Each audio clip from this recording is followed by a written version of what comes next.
Afin de remédier au faible taux de bancarisation qui touche à des degrés différents les populations et les entreprises les plus vulnérables, le Malawi a décidé de faire de l'inclusion financière une priorité.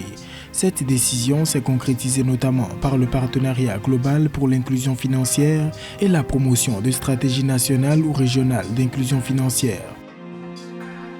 Les États doivent lever 701 milliards de francs CFA de titres publics en juin et juillet 2022 sur le marché financier de l'Union économique et monétaire ouest-africaine (UEMOA). Parmi ceux devant y participer, nous comptons le Bénin, la Côte d'Ivoire, la Guinée-Bissau, le Niger, le Sénégal et le Togo.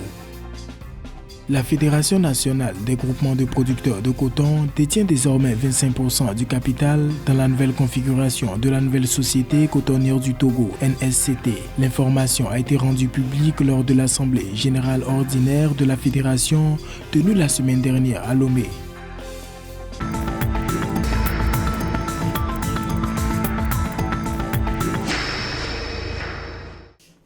Malgré des avancées importantes, l'inclusion financière apparaît la plus faible en Afrique et en particulier en zone subsaharienne, tant en termes de bancarisation, d'intensité d'utilisation des comptes bancaires que d'accès au crédit. Pour favoriser le taux de bancarisation au Malawi, plusieurs partenaires comme le Fonds africain de développement ont approuvé des financements en faveur du Malawi pour entreprendre des mises à niveau des infrastructures et créer un système de paiement numérique plus efficace et transparent. La transformation digitale n'est pas qu'une question d'infrastructure numérique. Donc, le gros problème, la grande question se trouve justement au niveau des changements des habitudes de vie, quoi. Donc, si malgré les financements de la FAD et que si les bénéficiaires de l'inclusion financière n'ont pas une certaine acculturation avec l'outil digital, ça va être compliqué, quoi. Donc, je crois que dehors de l'infrastructure, il y a ce grand travail de conduite de changement ou de transformation, de sensibilisation qu'il faut faire et ramener même les outils au niveau de la population. À titre d'exemple, les 14,2 millions de dollars investis par le Fonds africain de développement en décembre dernier ont permis au gouvernement malawite de faciliter l'accès aux services financiers innovants et de renforcer l'éducation financière et la protection des consommateurs. C'est un travail de longue haleine. C'est vrai que l'utilisation de l'outil digital n'est pas dans les habitudes de nos populations et donc il faut aller progressivement par des silos d'information, de changement et progressivement à travers des modèles, des échantillons transformés. Je crois que la question va rentrer dans les habitudes de la population et que le Malawi puisse bénéficier justement des inclusions financières. Le Malawi a connu une véritable transformation numérique avec à la clé un succès accru aux services financiers.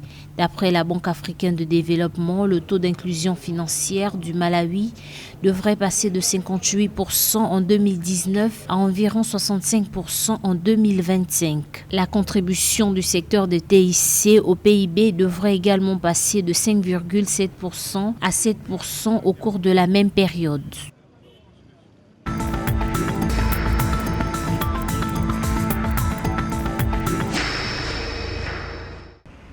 La direction chargée de l'intérim de UEMOA Titres a révélé à travers une note publique que le volume prévisionnel des émissions de titres publics pour les mois de juin et juillet 2022 s'élève à 701 milliards de francs CFA. Selon M. Banassi Ouattara, directeur chargé de l'intérim, ceci comprend les émissions prévues par le Bénin, la Côte d'Ivoire, la Guinée-Bissau, le Niger, le Sénégal et le Togo. Par ailleurs, le volume prévisionnel des émissions est réparti en 60 milliards de bons du Trésor, 17,5 milliards de bons de soutien et de résilience et 593,5 milliards d'obligations de relance.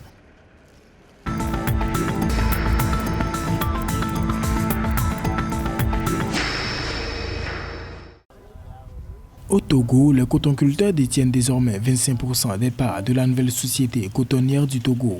En effet, la Fédération nationale des groupements de producteurs de coton, FNGPC, a renforcé sa participation dans la nouvelle société cotonnière du Togo suite à la prise de contrôle opérée par le groupe Olam. Selon les autorités de la filière, suite à la cession par l'État d'une portion de ses parts, les producteurs locaux ont fait passer leur participation à 6 milliards de francs CFA contre 800 millions de francs avant la réforme.